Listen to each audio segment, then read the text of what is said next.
everyone, welcome back. So it's getting a little late tonight. I want to see if this camera will actually pick it up, but I moved the RV from over here on this patch over to here, and while I was doing so, I wasn't noticing that, you see this here? This little trail, see the trail?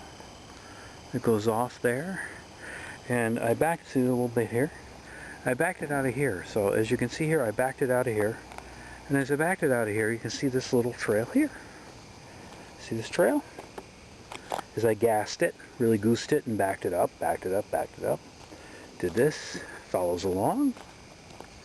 I know I'm extending this out quite a bit, so sorry. So I did here, backed it out, then I backed it here. See the trail? Then I backed it again and hit the gas. Drove into the yard, and then I drove it again over here. Wow, look how the trail works, huh? That's kind of weird, huh? Drove it all over here till I got quite a ways up in the driveway to this point. Stopped, backed up, backed up, backed up, backed up, backed up. Hopefully you can see this on the video. So I'm moving along pretty good right now. I backed up here. You can see it's getting thicker. Stops there, and then I pulled and went forward along here until I went boop here. Here's where I went. And I gotta tell you, of course, you can't smell it. You can't really see it because it's super dark. I apologize. But there's a giant gas puddle underneath the RV right now because the fuel line from the fuel pump to the hard line basically disintegrated. Part of me thinks that's the reason why I got such crappy gas mileage on the way back from Thousand Islands. I'm just saying. I'm going to show you that fuel line here in a moment, but I did want to show you that that's a lot of gas that basically leaked out. And here, my friends, is the fuel line. There you go, right all along here and here. It's all totally failed. It's completely failed. And it literally was spraying fuel all over the top of my propane tank. So I think this is an original fuel line. So I have a replacement here. Went to the auto place. They were really good about it. Even the clamps were shot. The clamps were so rotted, when I undid the clamps, the screw just backed out. It didn't even loosen of the clamp. It just came out of the clamp. So I've got new clamps, new section hose, much longer, so I'm going to cut it to fit. I'm going to probably replace the other side from the fuel tank into the pump. But I also have a Carter fuel pump showing up. I'm going to replace the whole thing.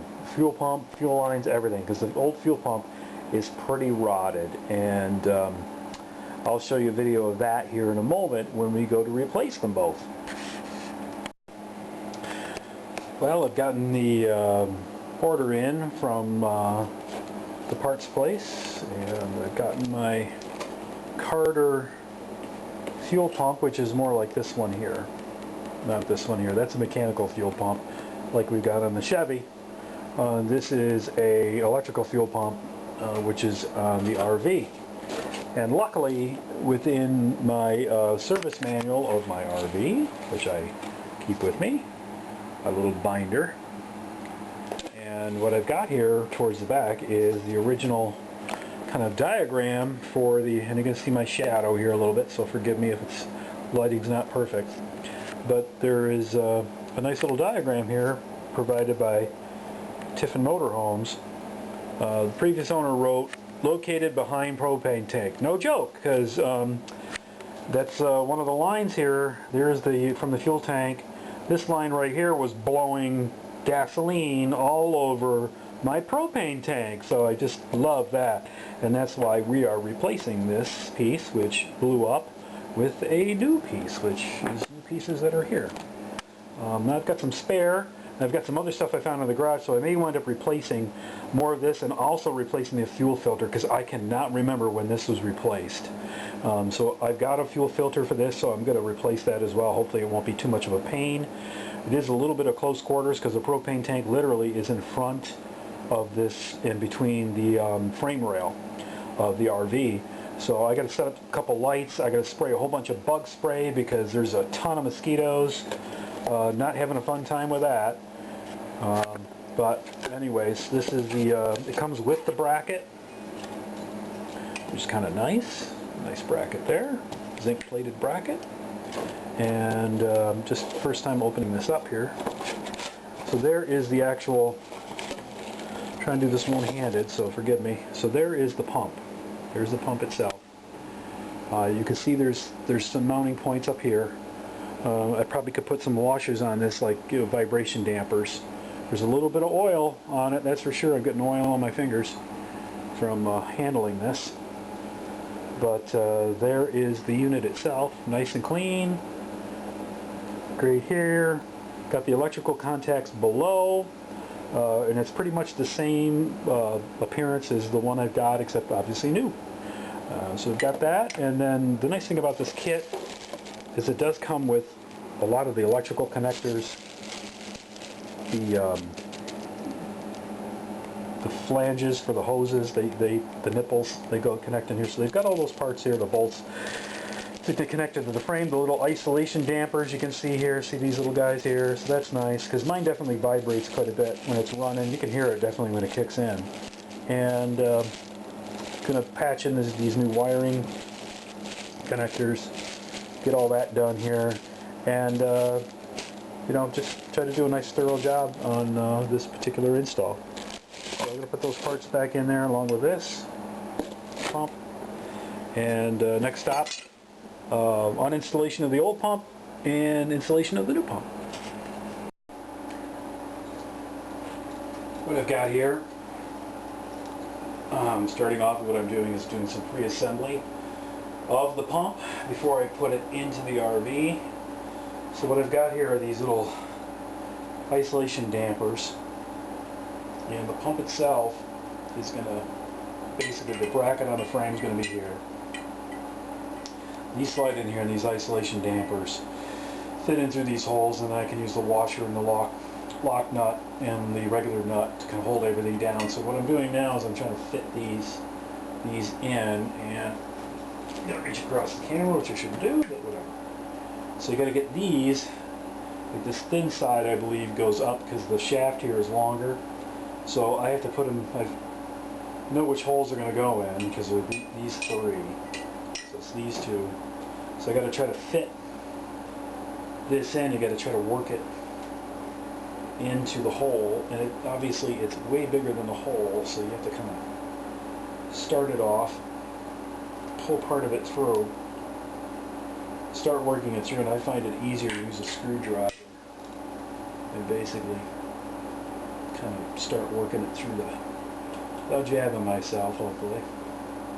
And just, I can feel as it pokes through the hole, and I just take another section of it, poke that through the hole, just try to get it a little bit more through the hole there. You can see that it's almost all the way through, so I'm going to take this section and push that in with a screwdriver, and I'll try to get it out. There we go.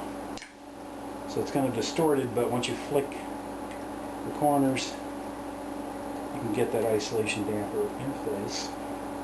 So I'll do that with this one. Fit it in. It's going in here. I'm sure it works better with a little dish soap and everything, but I just don't want to have the mess. So this one almost went in without me even using a screwdriver. There we go. There we go. So I've got my three isolation dampers. Now I'm going to put this in like this. Like this, actually, because, again, that's where I want it. Get those aligned with the isolation dampers.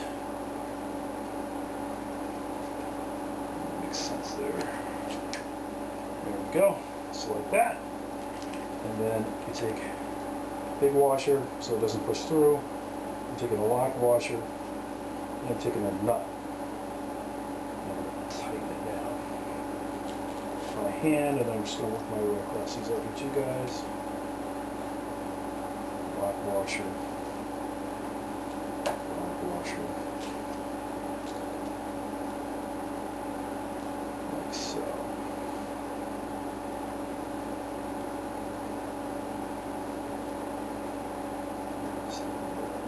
A little too weak-handed with the nuts there. Just take that.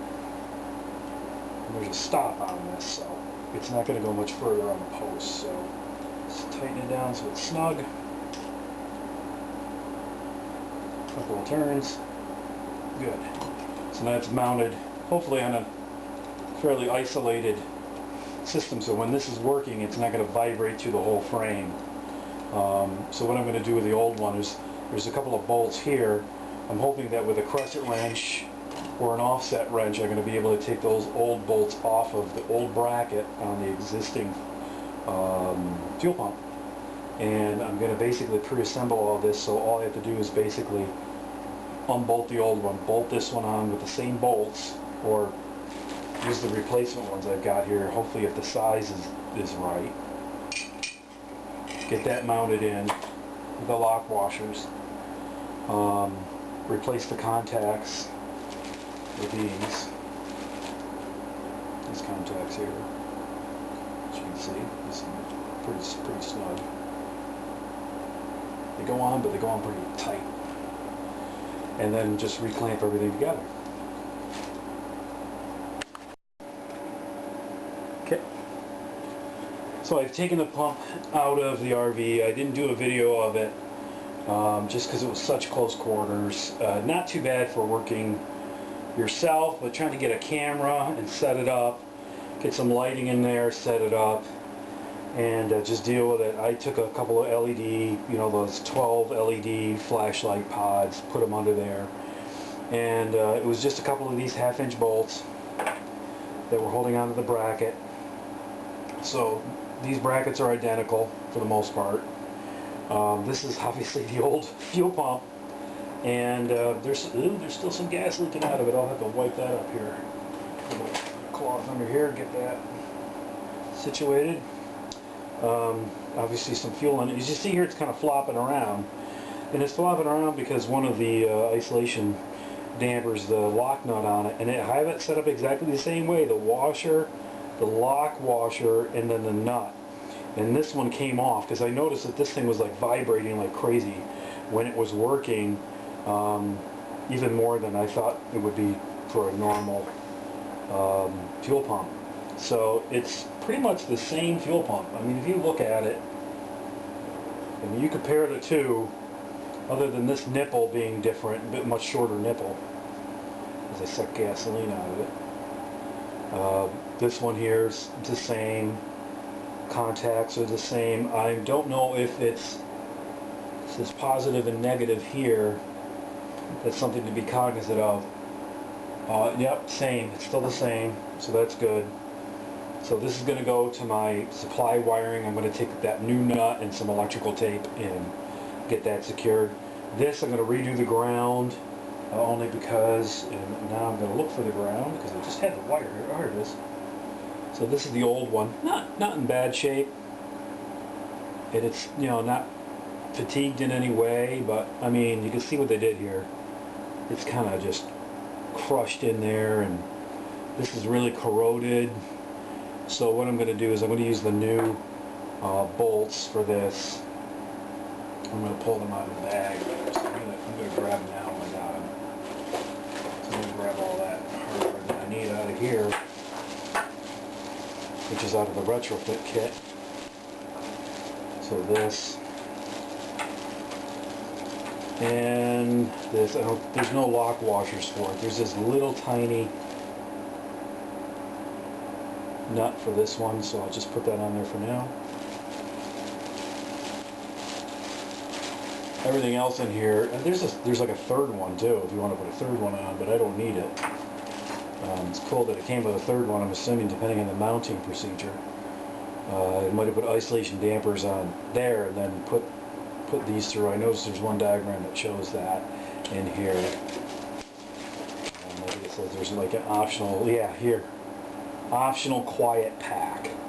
So you can, I guess you can put additional dampers other than the ones. This doesn't really show the dampers up here on this diagram. I don't know if you can see that in the video, but there's none up here, but they are here. And then they show these here, these optional quiet packs to mount it to the frame, but I'm not going to bother doing that. It's going to be 2 bolts, and the isolation dampening is going to be here on the top of the pump like it was.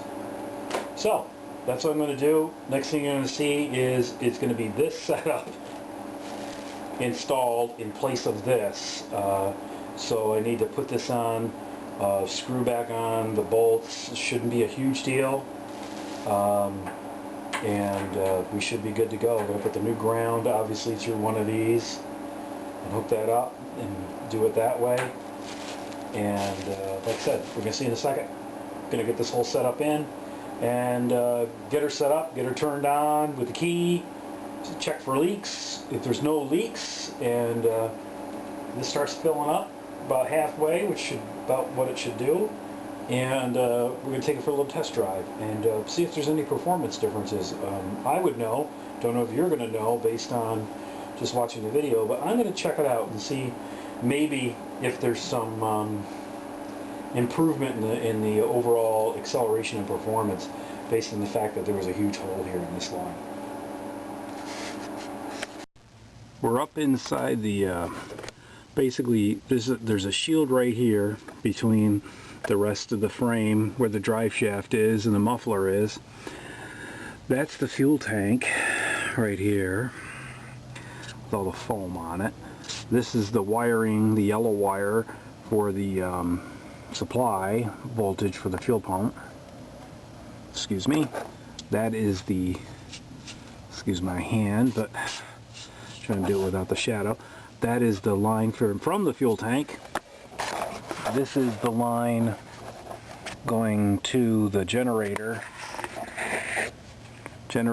and the carburetor. This is the wiring for the, which I'm going to disconnect and put the new connector on for the voltage supply. And that's about where the bracket was for the fuel pump.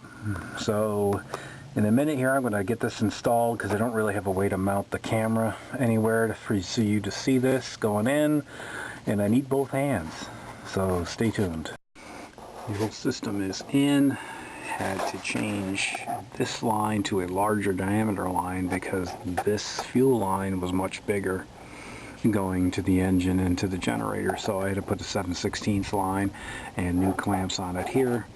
But the rest of it is installed. It's ready to go. I'm going to do my initial startup test and see what happens. I've started her up. It just took a little bit of, just a couple seconds of hesitation. The fuel pump, you could hear it start up and run. You can still hear my alternator belt still squeaking away. I've got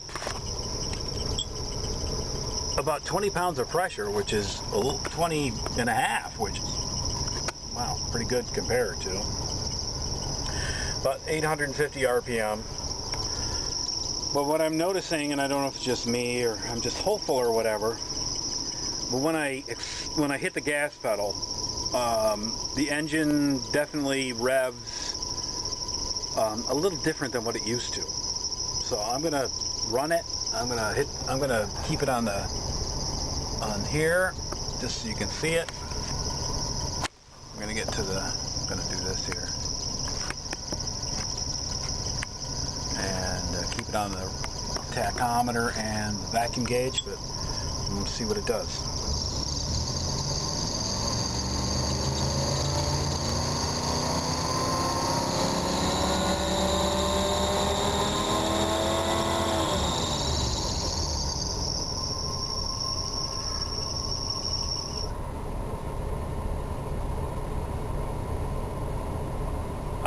that sounded a lot different than what I'm used to.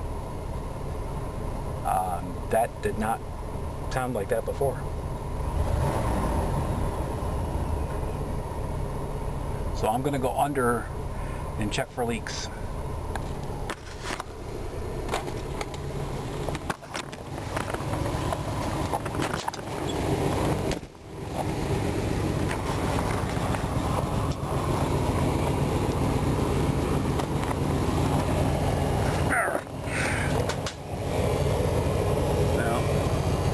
See any leaks on the ground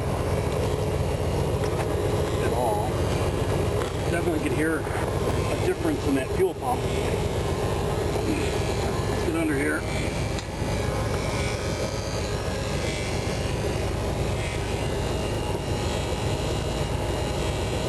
See, there's a little bit of definitely pulsing. Oh, there's a little drip somewhere. Saw a drip somewhere.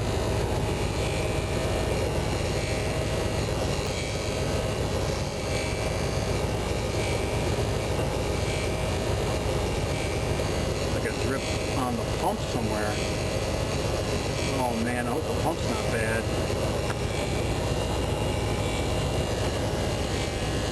Looks like it might be this clamp right here that might be leaking a little bit, because I can see a little residual gas coming off of that one spot, but it's not as bad as it was before. There is some drip right there that's forming on the pump, and then it drips down.